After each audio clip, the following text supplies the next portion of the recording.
The Army doesn't like more than one disaster in a day. Looks bad in the newspapers and upset civilians at their breakfast. I'm Bill Buford. Welcome to WarNotes, a conflict podcast in which we will be taking a journey into history, discussing contemporary events, and even doing some conflict futurism. We'll be examining this violent and calamitous clash and collision between complex adaptive systems armed to the teeth to see who will prevail and see what it tells us about the human condition and why we can't stop.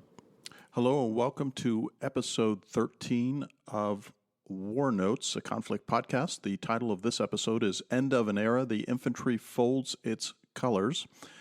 As usual, housekeeping is in order, and I have been, pleasantly surprised and appreciative of all the listener feedback that I've had for the first 12 episodes of this particular podcast, WarNotes, in which I devoted it to a series called Fixing Fight Club, in which I offered my prognostications, recommendations, and suggestions for how to fix the failed and constantly stalemated and defeated Marshall Complex in the U.S. and the West.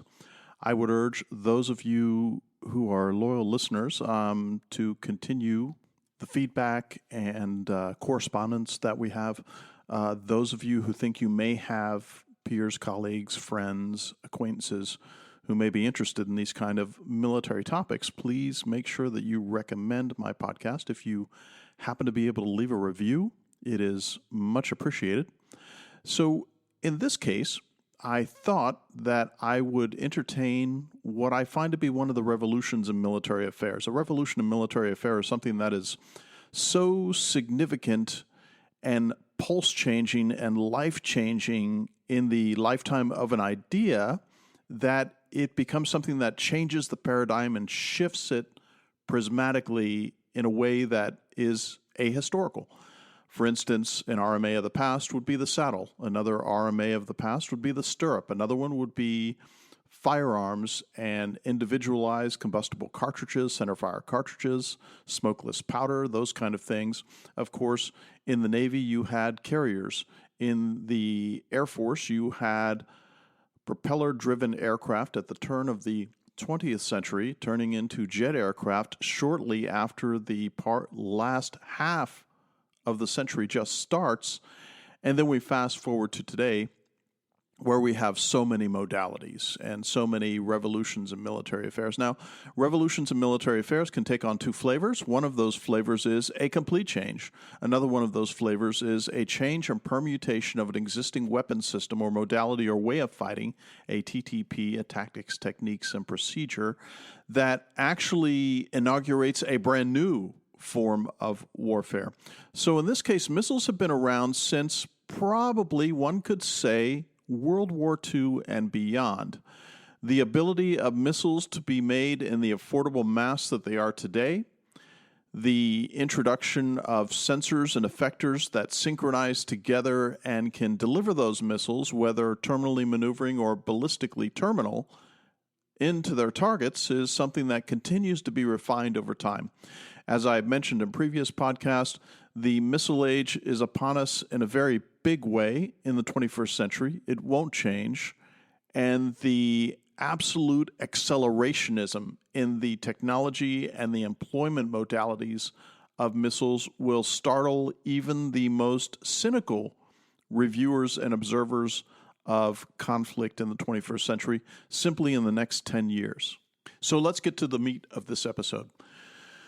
It is my suggestion that the age of the infantry is over. After 1,000 years long reign in human warfare and conflict, we are told often that artillery is the king of battle and infantry is the queen of battle. I would suggest and urge all of you to believe that Murphy is the king of battle. That would be Murphy's law. Now, the next 75 years in the 21st century will put paid to an august and enduring institution in human conflict. The infantry enclosed that chapter after thousands of years of service in human warfare. I think that the combination of salvo competition, reduced costs of combat, unmanned aerial surveillance, FPV, UAV munitions, targeting of exquisite platforms, salvo competition again, where one can take something that costs less than $50,000 and reduce to ruin a multi-million-dollar effector, such as a tank or an aircraft or a ship. We have to pay attention to that.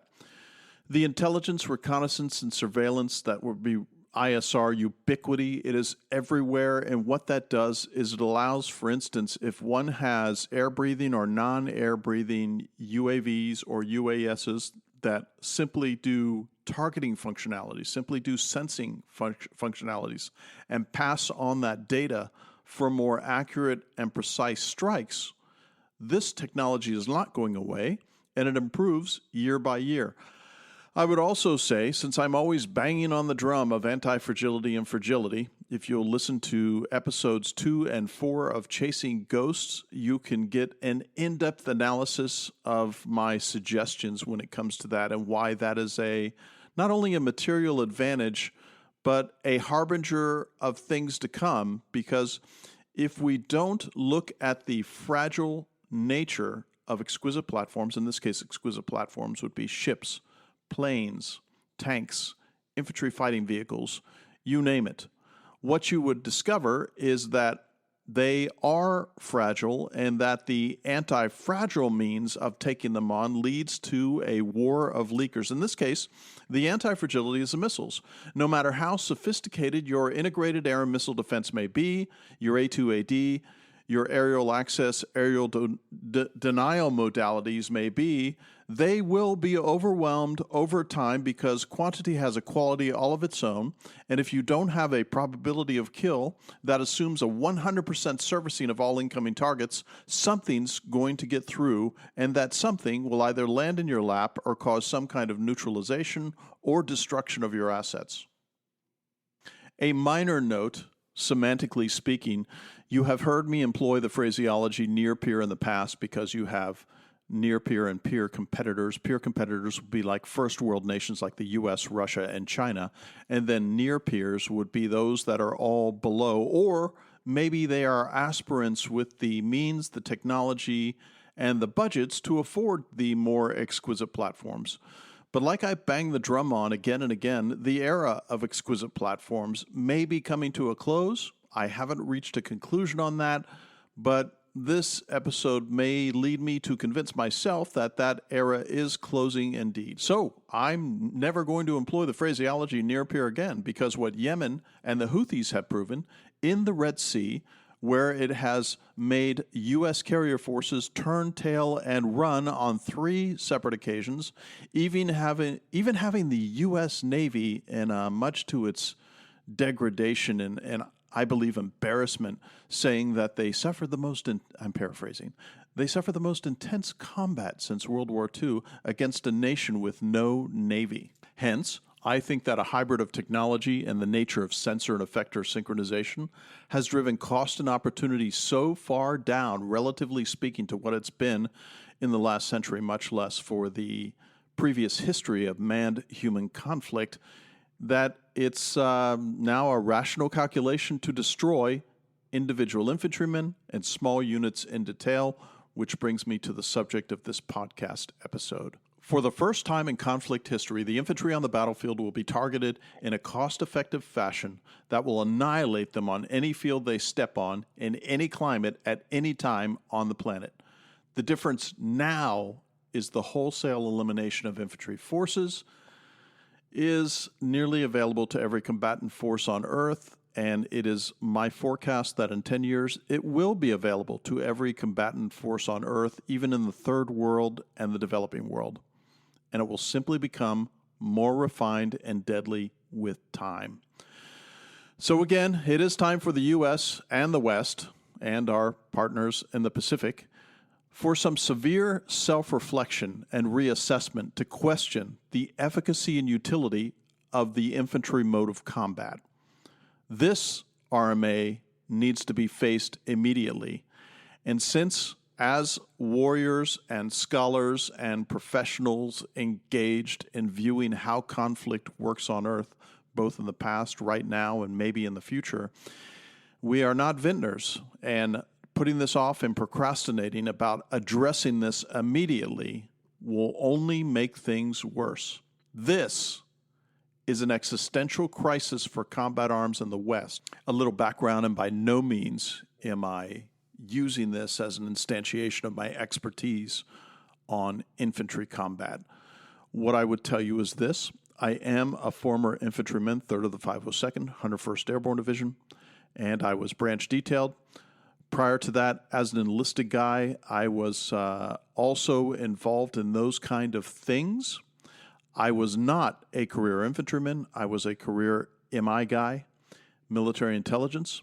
So I come to this as one of those guys who had the fortune in the early 1990s to be a platoon leader and lead guys with Infantry, Rifle, and Platoon Squad FM 7-8, which was superseded by FM 3-21.8. A lot of similarities between both of those. In the show notes, I put a reference and opportunity for you to order that manual along with the Ranger Handbook, which is TC 3-21.76. That would be the April 2017 edition, which I think is the last one. I think I have that on digits, but I certainly have my Ranger Handbook, my ratty one from days past. I am not a Ranger School graduate, just so everyone knows, but I certainly enjoyed using the Ranger Handbook as a means not only to learn my craft and trade at the time, but to make me a better platoon leader. In the show notes, I also have some, I think, rather interesting books about the infantry if you want better background, because this is a marquee and a profession and a trade craft that literally goes back thousands of years, may very well be the first mode of human combat employed on a rules-based order. I remember one of my soldiers telling me that infantrymen are simply homeless guys with guns. There's a lot of truth to be said for that. When I was a contract worker in Afghanistan for 2 years, I had many great interactions with light fighters, infantrymen, and special forces guys while I was in country, even training the ANISOC, the Afghan National Army Special Operations Command, when I was up north. So this infantry interface and my experience with it, I certainly do have the hands-on experience. Now, what I certainly don't have is the hands-on experience of career infantrymen, whether they were NCOs or officers, who spent 20-plus years doing that as their primary trade craft all that time. So while I'm saying that I dabbled, I'm not saying that I have the practical expertise, but I was certainly a keen observer, and I was certainly the guy who could take notes, and I was certainly the guy who could look around and say, that's a good thing to do, and maybe that's not such a good thing to do.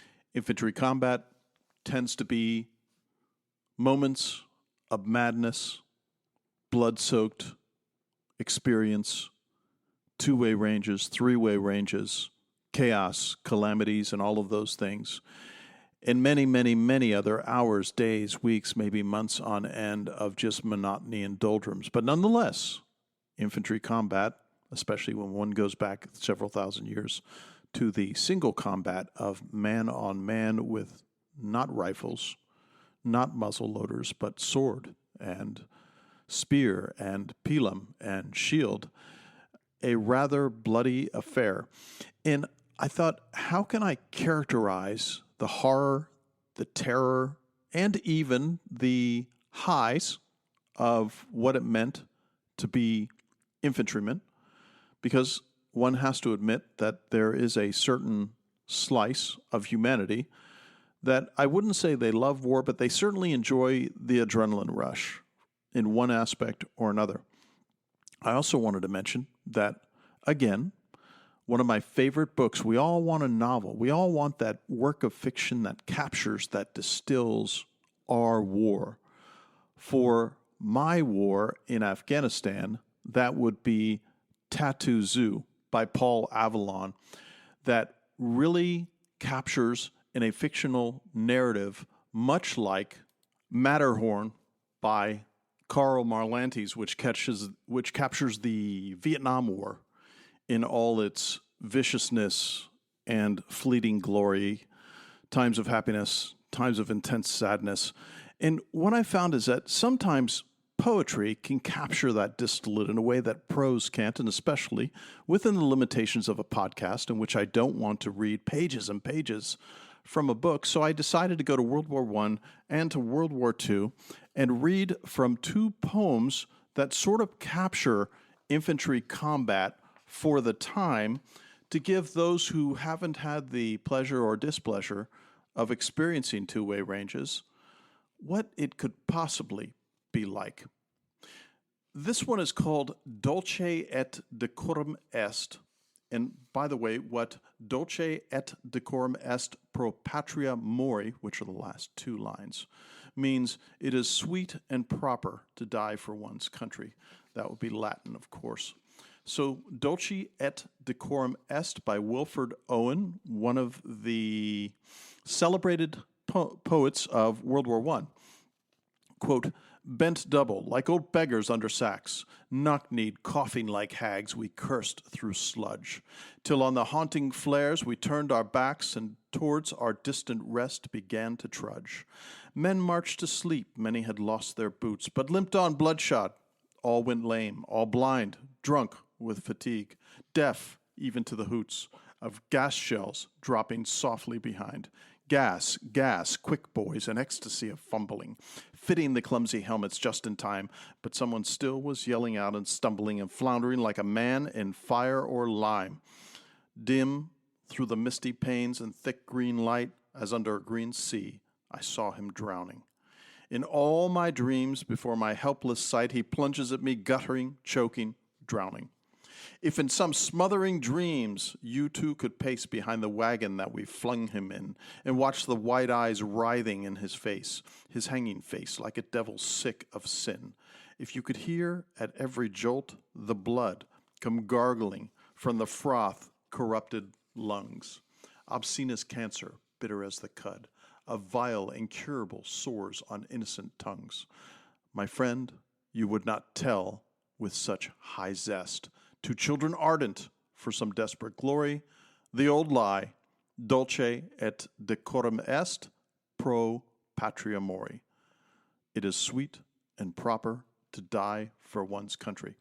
I think these poetic insights by the likes of, in this case, Wilfred Owen or Siegfried Sassoon are things that if you get the opportunity to check that out, search them out, find them, and it sort of brings to the surface in a non-palpable fashion just what it means to be in the thick of it. Here's one from World War II by Nikolai Mayorov. We are not blessed, a Russian fighting the Germans. Quote, we are not blessed to rot under gravestones, to lie all stretched, having half-opened graves. We hear guns roar from the battle's place, the regimental trumpets' coarse wails from the high roads that were our own. We know all field manuals by heart. What's death to us? We're higher than death here. In our graves, we're in arrays, advanced, wait for a sign to go in a fight. And let all know that the dead do hear, the offsprings talk of them and their past. End of quote. And I know that this is rather gruesome, but I always want to try to give people a flavor of the terror, horror, and at times ecstasy of infantry combat. I think we can look at John Fowles' book, The Magus. Quote, men love war because it allows them to look serious, because they imagine it is the one thing that stops women laughing at them. In it, they can reduce women to the status of objects. That is a great distinction between the sexes. Men see objects, women see relationships between objects, whether the objects love each other, need each other, match each other. It is an extra dimension of feeling we men are without, and one that makes war abhorrent to all real women and absurd. I will tell you what war is. War is a psychosis caused by an inability to see relationships, our relationship with our fellow men, our relationship with our economic and historical situation, and above all, our relationship to nothingness, to death. End of quote. I don't agree with everything that Fowles says in there, but I think he captures an essence of what men find so attractive when it comes to going to war. Left of bang, like what we saw in 1914 in the early fall, when men from all countries, through the entangling alliances, rushed off smiling, laughing, and excited to the drudgery that I just read you that poem from Wilfred Owen that describes that very thing. Little do they know the moral injury, the physical injury, the things that they will see that they can't erase or bleach from their minds, and all of those things that will go with them to their death, that death, whether it's in war or peace. One of my favorite authors, Cormac McCarthy, who wrote probably one of the most brutal, bloody, and violent novels of our age, Blood Meridian, which is a Western set in the 19th century.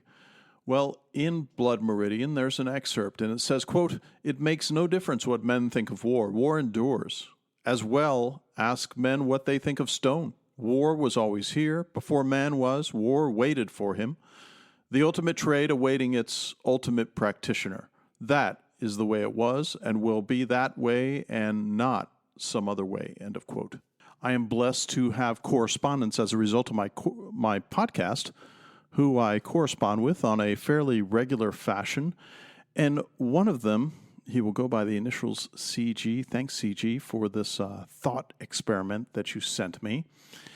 He said, quote, "Long ago, Bill B. said something like infantry are obsolete, and I've been pondering it since then. I've come to the realization that the battle rifle in the major conflict is obsolete until the technology salvo competition is complete.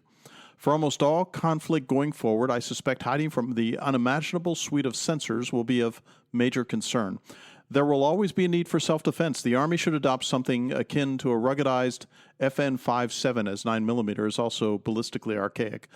Ditch the standard M16 M4 and exchange its rapidly deployable autonomous microdrone swarms, or he has an acronym there that I'm not going to read off and bore my audience. Past 100 meters, deploy the autonomous drones and the crew-served weapons. We're back to salvo competition where billions of tiny drones will hunt any living flesh on the battlefield." I want to repeat that last quote. Past 100 meters, deploy the autonomous drones and the crew-served weapons. We're back to salvo competition where billions of tiny drones will hunt any living flesh on the battlefield. End of quote. The future battlefield will only need men to deploy the systems and to move logistics. Both of these don't require an M4 or whatever the variant rifle will be in the future with the adoption of the new SIG system with the 6.8 cartridge. I want to offer this one proviso. I have been a weapons and small arms enthusiast since I've been a teenager, and I'm fairly conversant in pistols and rifles, not so much shotguns because they don't interest me at all. And I have a fairly well-sized armory. I carry every day. I carry a pistol every day, everywhere that I go. So when I tell you that the infantry is an anachronism, that, like I characterized the carrier, it is the crossbow and chariot of the 21st century, I'm not saying that necessarily about the atomistic distribution of small arms among civilians, maybe even folks who would be involved in partisan battles on the edge of conventional warfare, that edge that I always treat in Chasing Ghost and Irregular Warfare podcast, where I talk about all the irregular warfare rubrics, whether it's guerrilla, counter-guerrilla, insurgency, counterinsurgency, hybrid warfare, gray zone warfare, information warfare, shaping environments through propaganda, all of those kind of things. I am not insisting that as a result of the infantry going away, that small arms will be totally ineffective, but I do suggest that things are going to be so dynamic and so different going into the future that my prized collection and use thereof and training in and enjoyment of small arms may be a moot point in future conventional warfare. Now, mind you, I can already hear from my listeners who are former 11 Bravos, 11 Alphas, and 0311s, which is U.S. Army NCOs, infantry, and infantry officers and Marine Corps infantrymen, just wailing and gnashing of teeth and rending of cloth over how could this possibly be. So I'm going to set out the circumstances under which I suggest that the future of the infantrymen is dim, if not an extinction event in the 21st century for their survivability. Because, of course, if we consider this, when you have these organic meat sacks, better known as men, that are on the battlefield, we are finding time and time again, whether it's the fall of 2020 in the Nagorno-Karabakh region between the Armenians and the Azerbaijanis, there was a bellwether there. There was a prediction event in which the entirety, the utility of warfare, but before that very time, going back especially in the 20th century to World War I, World War II, and then the smaller engagements in Korea, Vietnam, and of course, countless border wars, brushfire wars, and smaller conventional conflicts that were birthed from the larger conventional conflicts during the 20th century. But of course, we could go back in time to the 19th, the 18th, and we could go all the way back to the Roman legions and the Byzantine times and the Greek city-states warring with each other prior to the birth of Christ and all of these things. And we will find that the infantry do indeed hold front and center in warfare in the defeat. But the suggestion that I'm making right here, right now, is that infantrymen may be going the way of the dodo. And one of the reasons for this is that we have never had the ubiquitous and persistent capability of intelligence, surveillance, reconnaissance, and all the modalities and sensing conjoined in synchronization with effectors, which would be tanks and guns and planes and UASs and anything that goes boom, that now, because of the costs going down so low, because of first-person view, the FPVs that are being employed at lightning speed and lightning development and technology advancement in the Ukraine, as essentially, when you think about it, the first 21st century peer-to-peer war that has been occurring that we've been witness to. Because if one goes back to the 20th century and you try to find that, what you find in 1991 with Operation Desert Storm is that the U.S. was prepared to take on and defeat the fourth largest army on Earth at the time. After 72 hours to a little under a week, that fourth largest army had been decimated, not destroyed, but decimated to a large extent because of a complete retraining, re-envisioning, and recalibration of the U.S. Armed Forces since the end of the Vietnam War in 1975. And of course, with the cessation of hostilities with the Soviet Union, something had to be done with all of these forces that formerly were assigned to fighting that Warsaw Pact USSR Combined Arms Leviathan. And because of that, we had the forces in place in 1991 as a result of the fall of the wall in 1989 to 1991, in which those forces that were formerly going to be used against the Soviets had been tuned to a very finely calibrated weapon systems with tanks, aircraft, and Liddell Hart's indirect approach by going around flanks and going in the enemy's rear instead of frontal engagements that would be so costly. And it worked at the time. It was a bright, shining beacon on the hill since the end of World War II, in which American arms had succeeded in an overwhelming fashion. But then again, if we look at it as a success, we have to take a knee, because 12 years later, America finds itself invading Iraq for some very odious and wrong-headed reasons, 21 casus belli that were given to us by George Bush Jr., and it turned out that didn't work out so well, did it, in the 21st century? Because what we're discovering is that had laid the groundwork for what would be the coming demise of the infantrymen. Now, do I say that it is because of drones that the infantryman is going to perish? I don't say. I say what it is. It's a cavalcade of calamities. It's a chaos avalanche. It's a result of a combination. One could say complexity theory could inform us on some of this, in which when you have salvo competition, which means that you're creating a war of leakers in which, as I mentioned before, quantity has a quality all of its own, so that if you do manage to evade the physics limitations of probabilities of kill by having stuff leak through these shields of air and missile defense. Things are going to get hurt, things are going to get neutralized, things are going to get destroyed. And what we're discovering now is that we're having this cross-disciplinary ferment in warfighting, in which not only do we have UASs used as weapons, we have UASs used as third-party persistent targeting mechanisms. We have sensor suites such as long-form radar, which defeats stealth aircraft. We have the salvo competition that I have been hitting so hard consistently in all of my podcasts.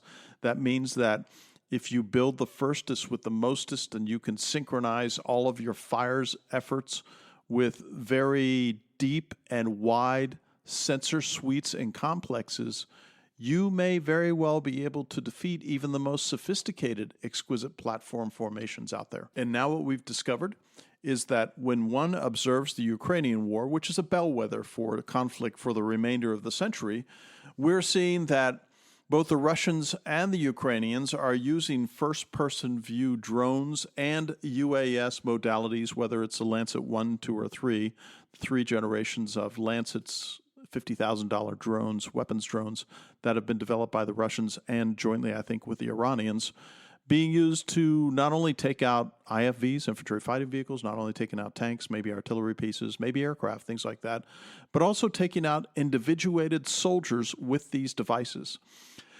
Now, mind you, I've asked some of my audience, for those with experience in artillery and such, that when you look at the Russians are artillery-centric. When you look at the Americans are air-centric. And as I've mentioned before in podcasts, especially in my series, Fixing Fight Club, and if you'll go to my escalation dominance episode, and if you'll go to my Air Force episode, where I discuss these kind of things, if you're air-centric, well, that was one thing for the United States to do that when they could assume air dominance, when they could assume air superiority, when they could assume air supremacy.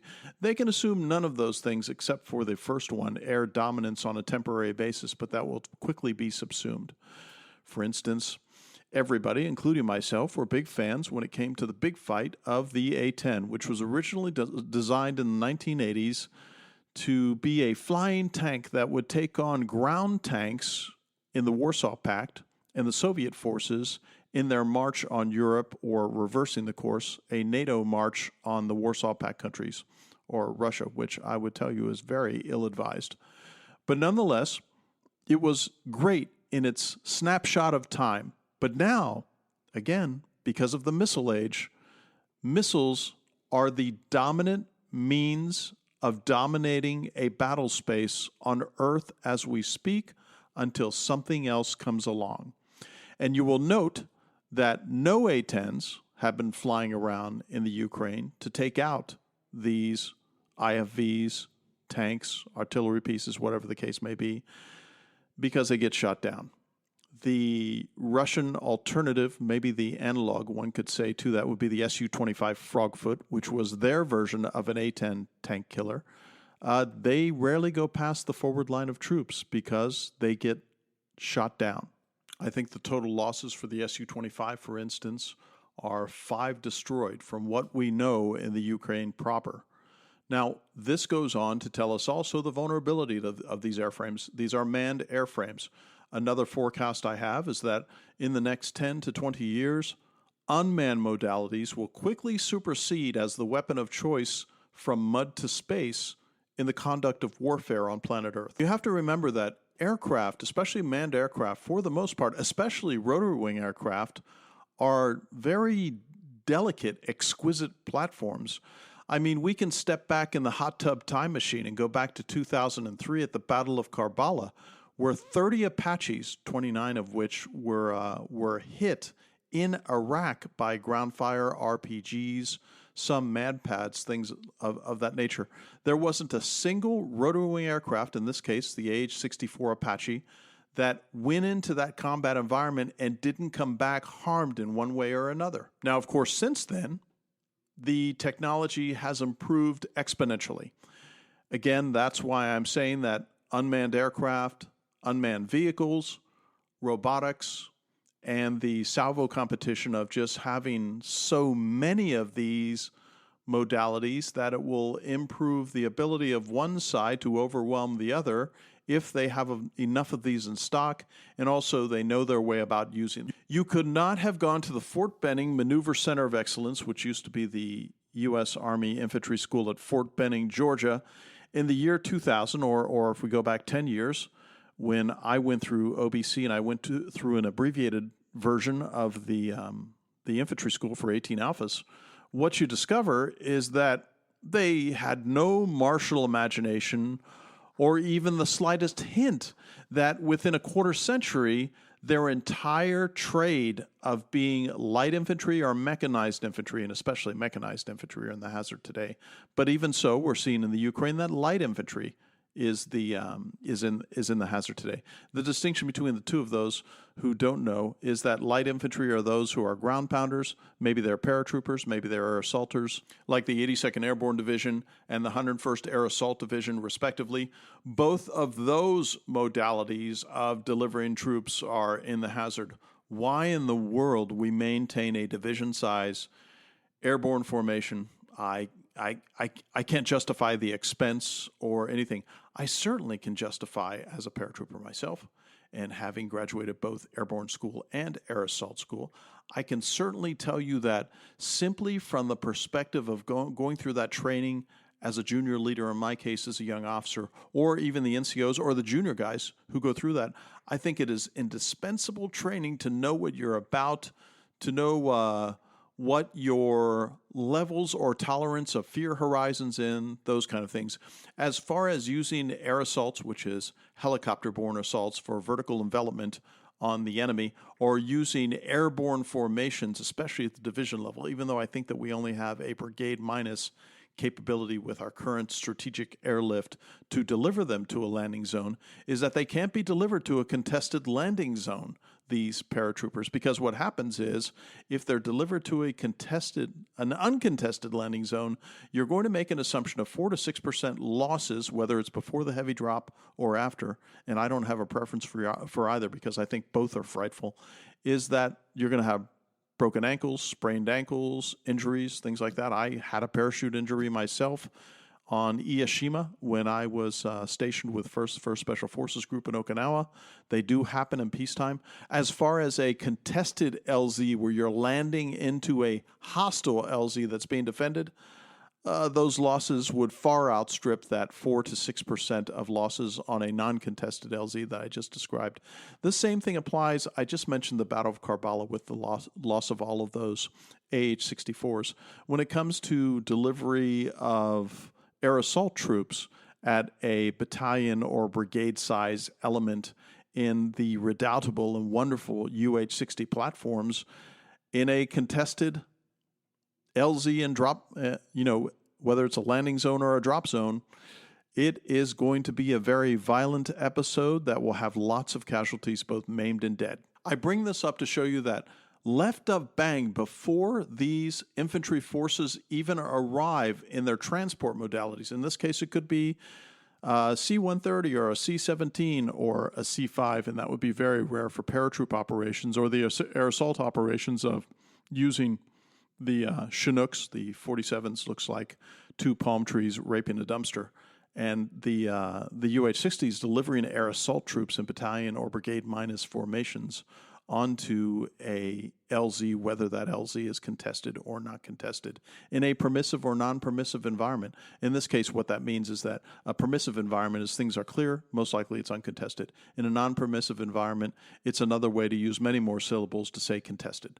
But in any case, what we're finding is that left of bang before a single round is delivered by the infantry, whether it's through their rifles, their pistols, their grenades, their munitions, their shoulder-fired missile modalities, or the manpads, which would be their anti-aircraft stuff like Stingers and things like that.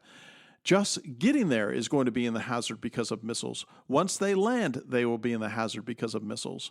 And what's really made the difference here is that in this case, the Russians aren't using multi-million-dollar assets to take out a single soldier or a single fire team or a single squad or a single platoon or a single company of infantrymen.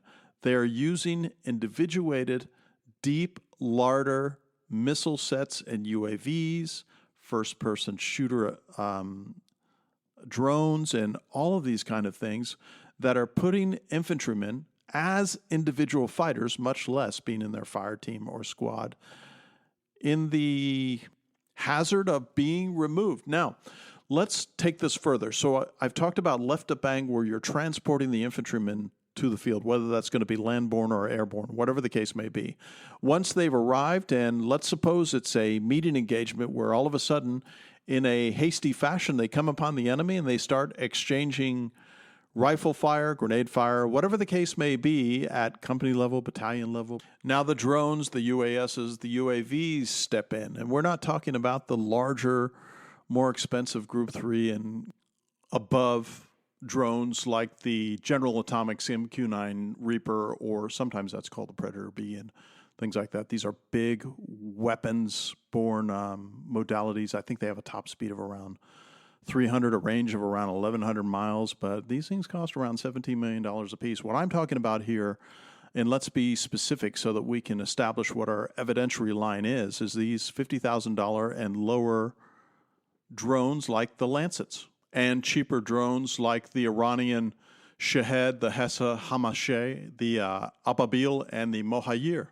When you look at all of these different, like the Shahed has been used probably neck and neck with the Lancet. I think the Russian designation is Garin 2. This is a loitering munition. And what loitering munition means is that I can put something up there, and if I have third-party targeting, which simply means that I have another drone aloft that may or may not have been detected, that provides me with the means that's a little more sophisticated than the Shahed itself, that directs it to its target, either terminally ballistically or terminally maneuverable, whatever the case may be. It's a kamikaze drone. And I've mentioned in the past, this isn't really new, the sheer number and ubiquity of them, and the accuracy is new. But in April and May of 1945, off the coast of Okinawa, in what was some of the most savage kamikaze versus ship action, in this case Japanese versus U.S. ship action, we had what was essentially very large drones, in this case pilot-led kamikaze zero aircraft and other variations, that were slammed into exquisite platform systems like destroyers, carriers, whatever was available beyond the picket line. So the other case I'm making is this, is that in the 19th century, camouflage meant something. One could say in the 20th century, camouflage meant something different. After World War II, camouflage took on an even different flavor. One could make the case that camouflage, which tends to be the uniforms, or it could be a blanket that one has, or whatever the case may be, all of that is shifting and changing in a way because of visual clues of what the target sets look like. In this case, it would be men clad in camouflaged uniforms along with whatever other means they had. Maybe they're practicing what one would refer to as emissions control, which is MCON, which is you'd want to be an MCON 0, because if you are emitting, and maybe you've got squad radios, maybe you've got platoon and company radios, maybe you have several radios, maybe you have the misfortune of being those brilliant young men who are close combat air controllers in the U.S. Air Force, who carry 140-pound packs of all these communications gear in which they are in touch with the legions and lines of aircraft that are lined up for them as the combat air traffic controller to bring them into the targets that they have to be in. That means that those two-way emissions are going to be sniffed and hunted by UAVs. Now, sniffed and hunted means by probably the third-party targeting UAVs, but I would assure you that technology is going to get to the point where not only are we going to have much smaller drones, but each of these successive technology advances in all UAV, FPV, and drone technology is not only going to make it smaller, not only is it going to increase in quantity in ways that are probably exponential or orders of magnitude, but they will be so much better even in a GPS-denied environment at hunting and finding things. To quote my colleague CG, which is incredibly chilling, past 100 meters, Deploy the autonomous drones and the crew-served weapons. We're back to salvo competition where billions of tiny drones will hunt any living flesh on the battlefield. If you take anything from this podcast episode today, I want you to take that one line again. Thank you, CG. Which reads again, will hunt any living flesh on the battlefield. Because here's what I assure you when it comes to the technology advances that we are going to see in the future. Job one, to eliminate the infantrymen as a marginally cost-effective vector and useful modality on all battlefields for the remainder of the 21st century will be medically inspired drones that detect breathing, detect heart rate, detect noises, detect scents, and they go over the entire suite of what it is to be human and the emanations of said human. Now, those emanations can be electrical, like brainwave activity. That can be vibration activity as a result of detecting heartbeat and blood flow and things like that. This technology isn't very far away, and some of it is here with us right now.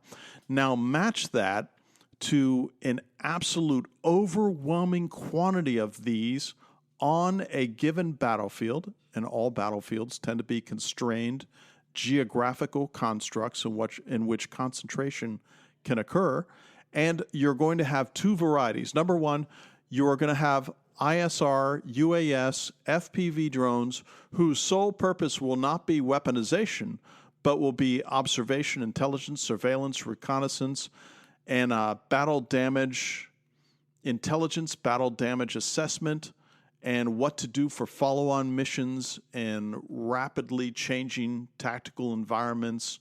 There's a phrase that's employed in military argot that's called dynamic retasking, and what it means is that this retasking will take place so that once it has serviced one target, it quickly moves on to other targets. Now, I just mentioned that you will have two separate modalities here. You will have weaponized drones that will be slaved to these ISR drones.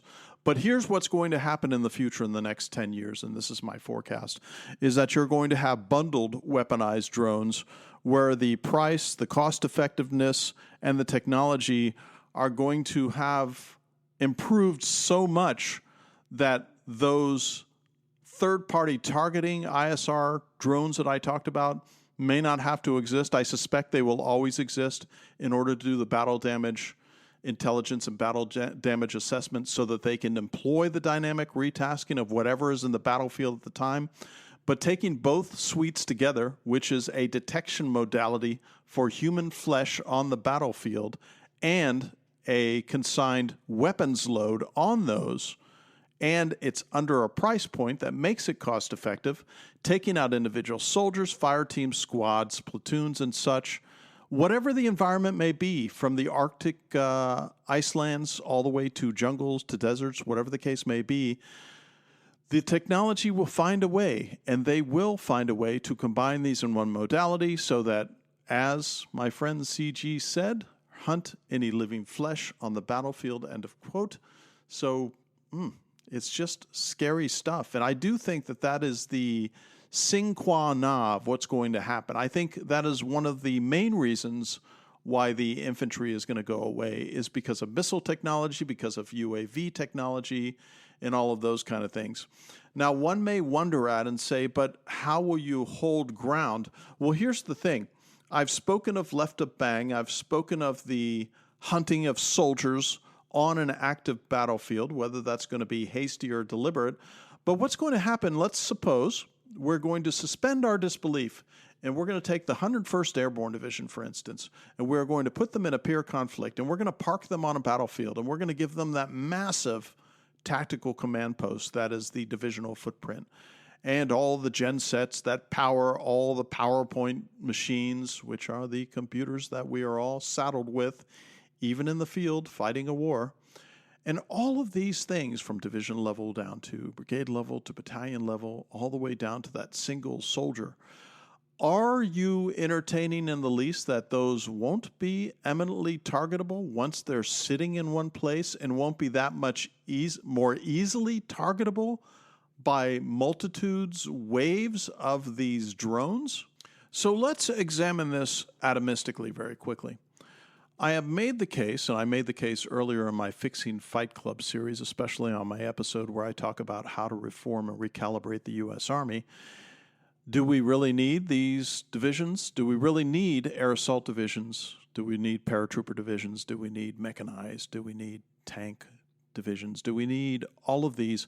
And are all of these in the hazard in that salvo competition that I harp on about, when one can take a very inexpensive weapon system and maybe you can send it in there in pairs or threes or fours or fives or sixes. But nonetheless, if one takes 3 Lancet 3s at a cost of, let's just put a number on the wall, $50,000 a piece, and I'm able to defeat, neutralize, and destroy an M1 Abrams at a cost of $6 to $8 million, over time, when I do that, what's going to occur is that force with all of those exquisite platforms is going to lose, and they're going to lose because they are being targeted by these very cheap munitions.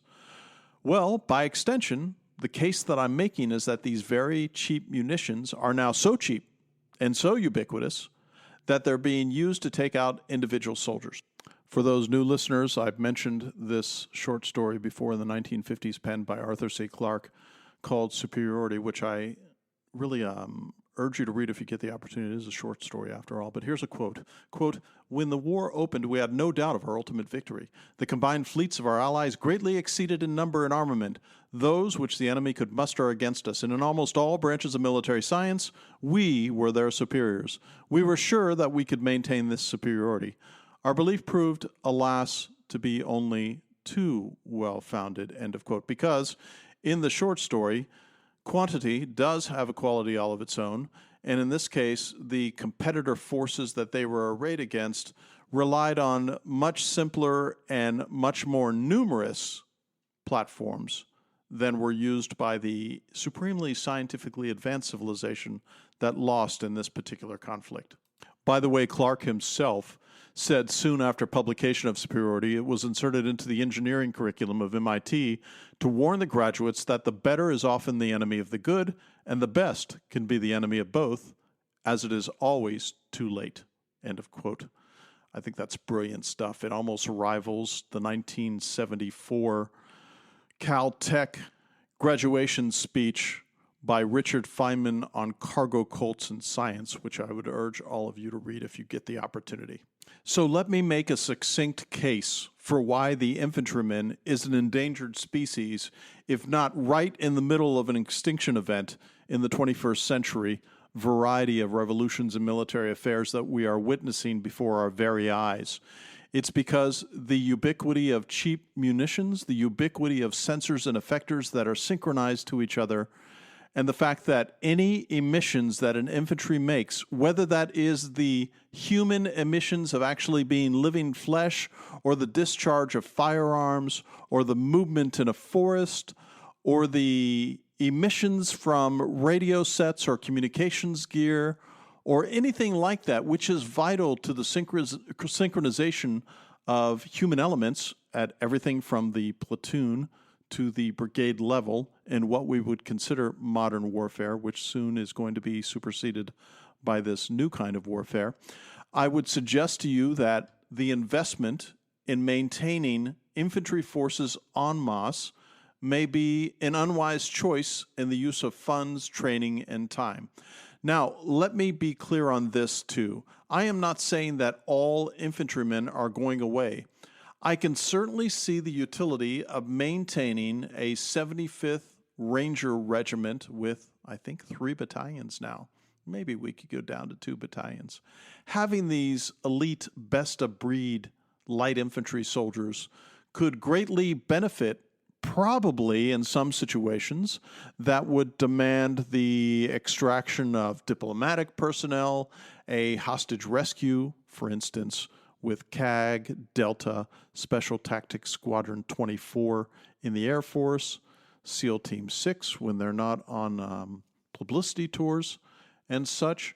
I can see where you'd have this narrow skill space that's occupied by those Special Operations Forces folks, of which all of those, to include the Ranger Regiment, fall under that particular umbrella rubric. But as far as the era of mass infantry, left of bang and right of bang, and their utility in future warfare, I think we should pay attention to the lessons that are being learned in the Ukraine and the lessons that we were given a little bit of a preview on in Nagorno-Karabakh in the fall of 2020. And of course, the lessons that we've discovered in fighting in Afghanistan, Iraq, Libya, Syria, and all of these places. When you look at the host of problems for infantrymen survivability that are present now and has really come to a head in this part of the 21st century, it is my forecast and my suggestion that that will not be the case for the remainder of this century, the next 75% of the 21st century. Lord knows what conflict is going to look like at the end of this century. And I think when it comes to forecasting, which is why I don't do predictions, I do forecasts because there's a lower evidentiary basis for it. And I could be wrong. And in this case, I sort of hope I am wrong as a former infantryman, but I don't think that I am. So I've stated my case, and where do we go from here? The prudent thing to do in this case is don't take me at my word and my suggestion. Do your own research. As a matter of fact, I would urge the U.S. Army Center of Maneuver Excellence at Fort Benning should hire one guy or two guy or three guys, or divert some of the resources that they aren't using for DEI and other things as a result of the new administration's mandates on the use of manpower. I'm certain that they could find somebody to do this very thing and start conducting a disciplined red teaming inquiry to play the devil's advocate in this case and say, here we are at the U.S. Army's Center of Maneuver Excellence in Fort Benning, Georgia, and if we're paying attention here, maybe we should have a 10th man or a contrarian viewpoint and ask ourselves, what's going to happen if the infantrymen that we are training today have no martial efficacy or utility in any future conflict for the remainder of this century? Where do we go from here? What are some of the alternatives? What's an analysis of alternatives? What are some of the things that we can do, maybe even dipping back into military history itself, to find opportunities for change, to see if something has to be done, to see if a steering or shift of priorities has to occur so that we can get ahead of this left of bang. So I feel as if I'm on the right track here, but I know that bureaucracies move at a glacial pace. And we have an opportunity here because I think that I've identified a problem, a very serious problem for the U.S. and our allies, both Atlantic, Pacific, and everywhere in between, that needs to be investigated. Now, there are millions of people employed in the Pentagon, both uniformed and in the various services. Couldn't they take a few folks out of that to really put their intellectual shoulder to the wheel and see what they can come up with as far as my suggestion that the infantryman is approaching an extinction event? I hope so. I look forward to my conversations with my listeners and those who come back to me with what seems to be always reasoned and intellectually sound riposte to some of my recommendations, and I look forward to that. So if you wish to reach out to me, you can email me at cgpodcast@pm.me. That is cgpodcast@pm.me. Please go to my Substack. Both my email and my Substack address are in the show notes for this. If you happen to be able to leave a review on the podcast vendor of your choice, I would be much obliged if you do so. If you would subscribe to my Substack, I'd be obliged to that. So with that, again, I am honored for your solicitude and listenership. This is Bill, out.